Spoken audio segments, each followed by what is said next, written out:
Assalamualaikum warahmatullahi wabarakatuh dan selamat sejahtera. Video ini ingin membicarakan tentang tokoh sejarah iaitu Tun Perak. Video ini disediakan oleh saya, Nurina Miza Putri binti Khairil Anwar daripada kelas 5 STEM 1. Pertama sekali, biodata Tun Perak. Nama penuh beliau ialah Tun Perak bin Tun Perpatih Sedang. Nama bapa beliau ialah Tun Perpatih Sedang dan juga pernah memegang jawatan Bendahara Melaka. Tanah kelahiran Tun Perak ialah di Melaka dan jawatan Tun Perak ialah Bendahara Melaka kelima pada tahun 1456 iaitu semasa pemerintahan Sultan Muzaffar Shah, Raja Kasim sehingga tahun 1468. Gelaran yang dipegang oleh Tun Perak ialah Bendahara Paduka Raja. Beliau mempunyai 3 adik-beradik iaitu Tun Kudu, Tun Perpatih Putih dan dirinya.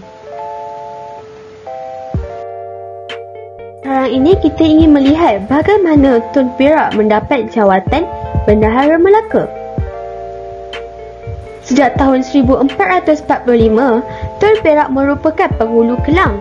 Beliau diperintahkan oleh Sultan Muzaffar Shah untuk datang ke Melaka bersama-sama orang Kelang. Tindakan Tun Perak yang membawa golongan perempuan menimbulkan persoalan kepada Sultan kerana pada ketika itu mereka hendak berperang. Tun Perak memberi alasan bahawa kedatangan perempuan adalah supaya golongan lelaki akan lebih bersungguh-sungguh untuk melindungi anak dan isteri mereka. Percubaan Siam untuk menakluk Melaka pada tahun 1446 berjaya ditewaskan dan Tun Perak dilantik oleh Sultan Muzaffar Shah sebagai bentara yang di mana pada ketika itu merupakan jawatan sebagai penyampai titah ataupun pembawa alat kerajaan.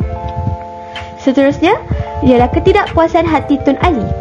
Tun Perak ini tidak digemar oleh Tun Ali yang pada ketika itu ialah Bendahara Melaka. Sultan hendak melantik Tun Perak sebagai pengganti Tun Ali. Disebabkan risau akan perbalahan di antara kedua pembesar itu, baginda mengahwinkan Tun Ali dan juga Tun Kudu iaitu kakak kepada Tun Perak dan isteri baginda sendiri. Sultan Muzaffar Shah menceraikan Tun Kudu supaya perkahwinan ini dapat mendamaikan ketegangan hubungan di antara Tun Perak dengan Tun Ali. Kemudian, baginda pun melantik Tun Perak sebagai bentara yang bergelar Paduka Raja pada tahun 1456. Sementara itu, Tun Ali pula dilantik sebagai penghulu bendahari dengan gelaran Seri Nara Diraja.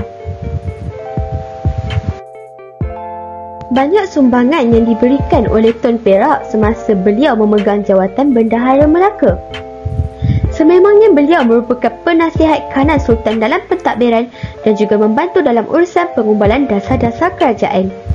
Dalam isu tugas pentadbiran, Tun Perak menurut perintah Sultan apabila dititahkan untuk menjalankan tugas rasmi di Melaka semasa ketiadaan Sultan sama ada disebabkan goreng ataupun berada di luar negara.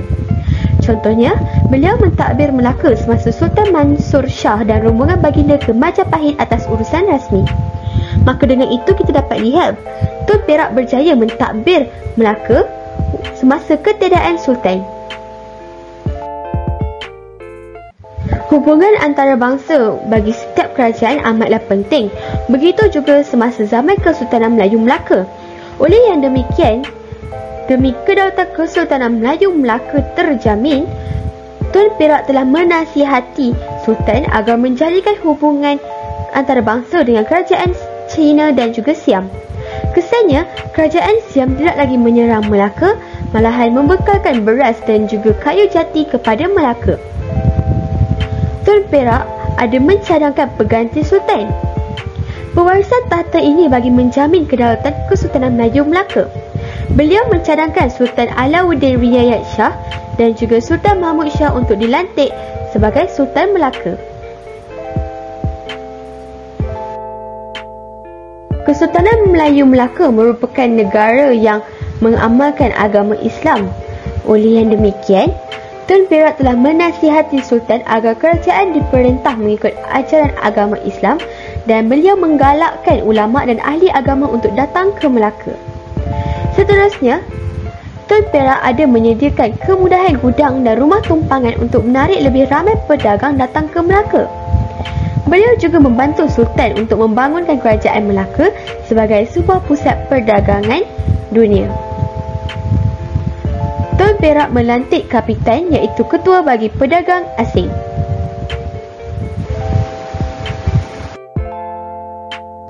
Kini sudah tiba di penghujung video. Kesimpulannya, kebijaksanaan dan sikap positif Tun Perak yang lain juga seperti keberanian amatlah wajar dicontohi oleh masyarakat kini, lebih-lebih lagi generasi muda. Hal ini kerana generasi muda merupakan pemimpin pada masa hadapan. Tambahan pula, kita juga haruslah sentiasa menyampaikan kisah Tun Perak ke generasi seterusnya agar tidak pupus ditelan zaman dan dapat dijadikan pengajaran hidup. Madah diungkap santun bitara, pantun dilantun mengusik hati. Salah dan silap tutur bicara, pohon dia ampun seikhlas hati. Sekian sahaja daripada saya. Terima kasih.